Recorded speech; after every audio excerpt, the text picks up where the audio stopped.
अब सभी को जय मसीह। और आज हम पढ़ेंगे मरकुस की इंजील उसके 7 अध्याय उसकी 5 आयत से पढ़ेंगे।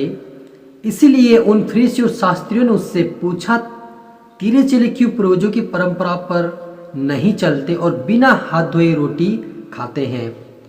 हालेलुया। तब यीशु मसीह ने कहा, उसने लोगों को अपने पास बुलाकर उनसे कहा, तुम सब मेरी सुनो और समझो। ऐसी कोई वस्तु नहीं जो मनुष्य से बाहर से समाकर उसे अशुद्ध करे, परंतु जो वस्तु मनुष्य के भीतर से निकलती वही उसे अशुद्ध करती है। यदि किसी के सुनने के कान हो तो वह सुन ले। जब वह भीड़ के पास घर में गया तो उसके चेलों ने उससे दृष्टांत के विषय में उससे पूछा। उसने उनसे कहा, क्या तुम भी ऐसे ही ना समझ हो? क्या तुम नहीं समझते कि जो वस्तु बाहर से मनुष्य के भीतर जाती वो अशुद्ध नहीं कर सकती, क्योंकि वह उसके मन में नहीं परंतु पेट में जाती और संडास से निकल जाती है। यह कहकर उसने सब भोजन वस्तु का शुद्ध ठहराया। फिर उसने कहा, जो मनुष्य में से निकलता वही मनुष्य को अशुद्ध करता। हालेलुया।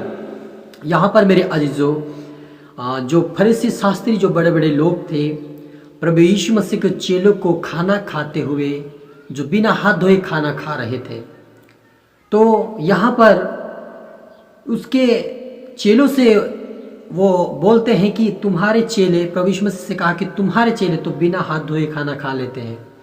लेकिन यीशु मसीह ने कहा कि उन सभी लोगों को पास बुलाकर कहा कि देखो, सुनो, जो हम मुंह से खाते हैं, जो भी खाना खाते हैं, जो बिना हाथ धोए भी खाएंगे हमें शुद्ध नहीं करेगा, लेकिन जो हमारे जो मन में भरा होता है वह हमारे मुंह से निकलता है। इसलिए वो प्रभु कहता है कि क्योंकि तुम परमेश्वर की आज्ञा को टालकर मनुष्य की रीतियों को मानते हो। उसने उनसे कहा, तुम अपनी परंपरा को मानने के लिए परमेश्वर की आज्ञा को कैसी अच्छी तरह टाल देते हो। हालेलुया।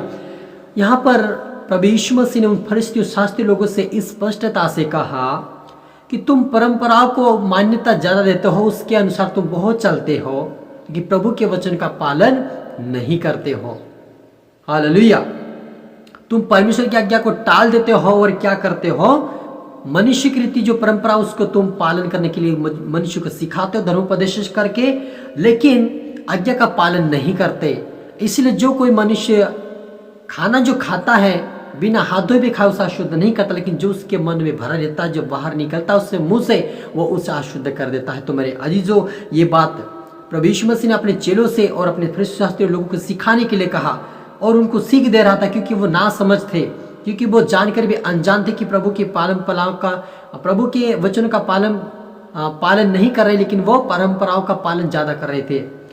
इसलिए वो कहता है कि जो मनुष्य अपने मुंह में से जो निकलता है वही उसे अशुद्ध करता है। तो मेरे अजीजों, हमें चाहे हम हाथ धो के खाना खाए या बिना हाथ धोए या खाना हाथ धो के खाना खाए, उसमें कोई फर्क नहीं पड़ता है, हमारे जीवन के ऊपर कोई प्रभाव नहीं होता है। लेकिन जब हम किसी को गलत शब्द बोलते, किसी श्रापित शब्द बोलते हैं, तो वो व्यक्ति अशुद्ध हो जाता। मेरे अजीजों, आप और मुझे इस वचन से ये सीख मिलती कि हमें किसी को गलत शब्द नहीं देना चाहिए। इसलिए प्रभु यीशु मसीह ने कहा कि तुम श्राप के बदले श्राप ना दो, लेकिन उसके विपरीत क्या करो? तुम एक दूसरे को आशीष दो।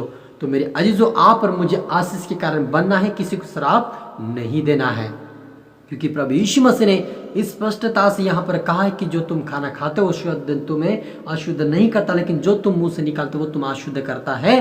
तो हमें अशुद्ध बात नहीं बोलना है किसी को। यदि हम दूसरों को अशुद्ध बातें बोलेंगे तो हम आप ही अशुद्ध हो जाएंगे, क्योंकि प्रभु यीशु ने कहा, जो तुम बोलोगे तुम्हारे लिए हो जाएगा। यानी हम जब संसार में थे तो हम शरीर की रीति से चलते थे, हमें कोई पता नहीं था, लेकिन जब हम प्रभु यीशु मसीह में आ गए तो हमारा मुंह क्या हो गया है?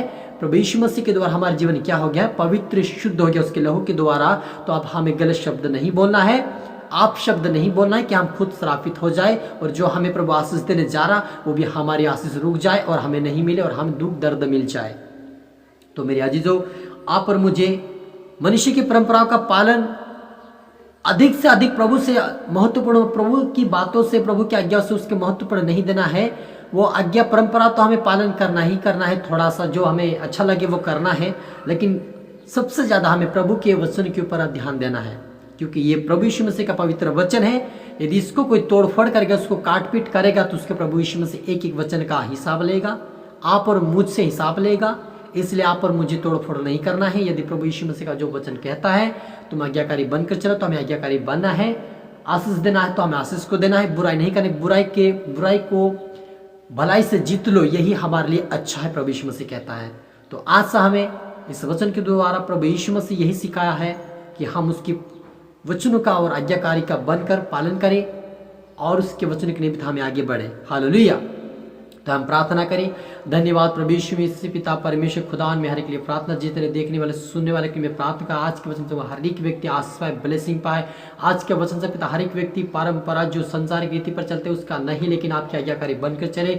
आज से इनके जो तरह आत्मा जाए, इनको हर एक सिखाए समझाए, इनको समझ बुद्धि ज्ञान तेरे स्वर्ग के राज्य के लिए तैयार कर, इनको मजबूत दृढ़ कीजिए मेरे खुदावन। आज ये तेरी आत्मा की चलने वाले बन जाए, आज से तेरे आज्ञाकारी बनकर चले पिता परमेश्वर, तेरी सूच्छाओं को पूरी करे और एक एक आत्मा स्वप्त आज का वचन है हर एक जो में सौ गुना फैलाए और सभी को आशीषित करे, सभी को वचन प्रार्थना हर एक से बातें करे खुदा आशीष ब्लेस मेरे खुदा।